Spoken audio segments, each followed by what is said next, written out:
All right. A couple weeks ago, I did a collaboration with Jade Inspiration, and that went so well. I started reaching out to some other coaches I know to do some more collaborations, and I am lucky enough to have with me today life, business, and relationship coach from myahamind.com, Miss Dena Breslin. Hey Dena, there. how you doing today? I'm great. I'm Um, great. I'm super excited. and now you're not a podcaster, right? But you are a life coach. You do the business and relationship coaching. You've got your website set up. So for people who haven't heard from you before, what are the broad strokes here? How do you get into life, business, and relationship coaching? Well, I run a direct sales business as well. So I do a lot of coaching in my everyday work there, which prompted me to go get certified, to go to school for it. And so that's what I did. And so from that, it has caused me to be a better leader. And as time progressed, I opened up my business to one-on-one practice. So I do one-on-one coaching, group coaching over telecall, and I also do some speaking engagements as well. And myahamind.com is your website. That sounds cool. Where does that come from? Someplace specific, or what does that mean? Well, I mean, I didn't want to overuse the idea of the aha moment or the aha mind, except to say that, I felt strongly as I wrote and wrote and wrote and wrote all the different names I could come up with for what I wanted to do or the theme of my coaching. And what I realized is that there's this thread of aha moments that we've had throughout our lifetime. Um, and if we remember them, or if we take the clue, we go in the direction of the aha. But I find that in life, we often do not go in that direction because we didn't realize it was a clue.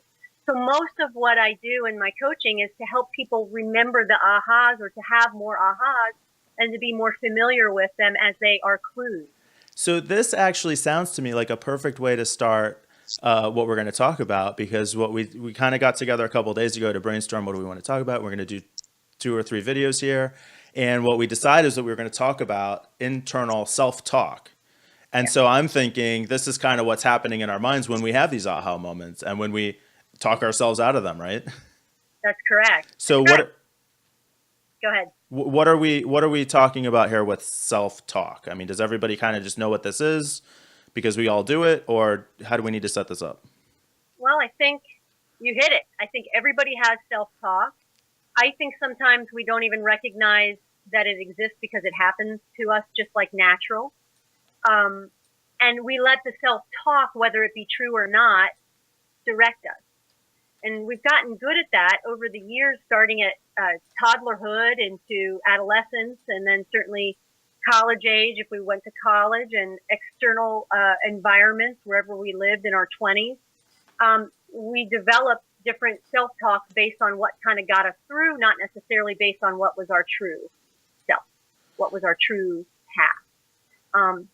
So some of us are really happy with where we're at, and some of us, those of us who are not, it begins there. It begins with uncovering and sort of dissecting out what the truth of the self-talk is. But I think we all recognize that we have it. So what's the distinction here that we want to look at? Is that we're kind of recognizing where that self-talk comes from and whose voice that is? Like, where do we run into trouble with this?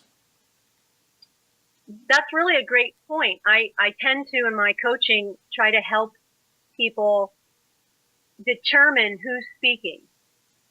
And what is really a beautiful, very sometimes often miraculous thing that happens in coaching over a few sessions, maybe a few months of work, is that they start to recognize the sound of their own voice in their mind. Yeah. It wasn't always their voice. It was an amalgam of, perhaps it was their mother, perhaps it was their mother plus six or seven other relationships that they had. But ultimately, they start to hear their own self. So does this go to awareness that we want to start to recognize Yep. whose voice that is? Yep. Okay, perfect. So what we were going to talk about for this first video is the idea of awareness and reflection on this voice, and the way you kind of laid that out, I think, really speaks to me, because and you're exactly right. We all know that we do this, but I think what we don't know is how much control we have over it and what it means in our lives. And something that really helped me early on is I heard another coach talking about this idea of whose voice is that and what is it trying to accomplish. And when I thought like, okay, so I talk to myself a certain way, but it doesn't sound like an adult talking to another adult or a child talking to another child. It sounds like an adult talking to a child. And it sounds kind of critical. So where does this come from that I have this critical voice of an adult talking to me as a child? And what does that really mean? And that really helped kind of set me on the path towards being able to make sense out of all this. What's your take on that? I mean, it's priceless. It's exactly what I would be working on with someone, but you were self coaching. You were recognizing it, or at least thinking through it. Like, where does that come from? What does it even sound like? What does it even sound like? So yeah, you're spot on. Most of the time people, and it's so great when you ask the right question, people will go in the moment. Like, for example, I'll say, well, what are you hearing? When that comes up, when you're at a crossroads or you're feeling stuck, what's the first phrase that comes into your head? And they'll tell it to me, and I'll say, now, who told you that? And 9 times out of 10, they will stop, and many times there's tears, and they will tell you exactly who told them that. So what does that reveal though? I mean, because I think this happens all the time is we have these things that we tell ourselves that we believe, that we think about the world, but at some point we just kind of stop questioning how we came to that belief and we just assume, well, that's just the way the world works. But those things come from someplace. Why? I don't, do you have any sense of like how or why that happens, or is that not really the relevant question here? Well, no, it's a relevant question. I think it happens naturally, for those of us who are parents, for example. It's the natural talk when the child's learning to talk. They hear, who do they hear mostly? And then from there, it evolves to, your adolescent teen is talking to you, you're talking down at them. So, you're teaching, you're trying to structure that. So, it's a challenge as a parent first, of course. But then as they evolve, like who do they gravitate towards in terms of their social network or mentorship, professors, et cetera, friends? Which is why as parents we get so caught up in we don't like that friend or we don't like that crowd you're with. But so those are natural things, right? How do we undo it is really the awareness. Again, as we talk about this, the most important part of it is I'm aware of it. And here's the classic. When I ask the question, who said it to them, they'll go right to it and tears, but yet they don't understand, like you said, that they can actually release that now. Or They're no longer sick. I think sometimes what that connection is. Well, sometimes we'll say like, well, yeah, I used to hear that all the time, but what's that have to do with my life today? And it's this realization that like, oh, right, I'm actually still holding on to that and reliving it every single day. That is what's relevant here. And then when you coach together, what that person realizes is that most of everything that has happened in their life is a result of the stuff that they feed themselves through via self-talk, and they're wondering, how did I get here? So is there then release it and say, now we can develop a new story and choose our next path. yeah. Is there a good tool does somebody have to go to coaching to figure this out, or are there tools how can somebody start to like use this in their lives? Well, one of the things is, I can talk to somebody and, you can as well when you're hearing through their language to their own selves, right? You can get them to identify, like, is that really you talking? Is that really what you think of yourself? That's a good question. Is this real? But even before that, what came to my mind was, Mike, it won't matter a hill of beans. If I ask that question to a person who doesn't recognize that they're in a rut, who isn't asking for help, who doesn't believe that they're stuck, if they're happy where they are, it's almost like a contradiction of the universe if I came in and tried to help solve something that they don't look at as a problem. Yeah, and that comes up from time to time on the podcast, Yeah. I think, because and my sense is those people aren't ever going to hear this interview anyway, right? Because they're not looking for help. They're not looking for answers. They're just living the lives that they're living, happy or sad, getting the results that they're getting, and that's fine. But the people who are watching this, I think, are the people who a lot of times know that something's not right and they want it to be different, but they aren't totally sure where to go from there. Like that's kind of as far as they've gotten. Right. One of the key things to it, and you even said this when we first got to know each other, was that you were trying very hard to meditate, for example. And I don't necessarily, I'm not a huge proponent of meditation per se, but I am a huge proponent of slowing down the thoughts. Because if you can imagine with social media, people's thoughts like ticker tape are just coming through at 60,000, 90,000 bits a day, if not in a 5-hour period, in a 2-hour period. Who knows, right? The science behind that. So the point is if you can slow down, is the very first step. Slow down the thought process so that you're in that moment or in that thought rather than 5 thoughts ahead. That's the first thing. Second thing is to ask yourself, who is speaking? What is that thought really saying? And I love a notebook. I am a big, huge fan of writing things down. So to be aware of things is, number one, to slow down. Number two, to write it regularly down, like, you're not really worthy of success. Let's just say that's the phrase. Or who do you think you are is a classic. Whatever it is, write it down, because if you can see it, it might help you to identify, is that really you speaking? Is that really what you want in your life? Yeah, and I've used both of those techniques. Like I said, at this little story that I shared at the beginning, I and this was not the first step for me. I'd already been doing a lot of this work.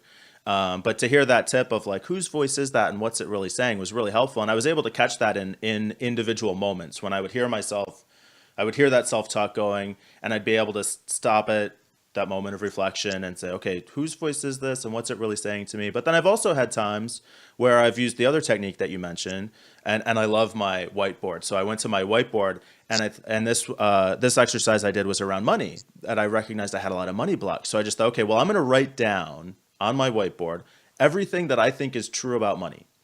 And in about 5 minutes, I came up with 30 of the most negative beliefs that you could have about money. And it was effortless and it flowed out of me.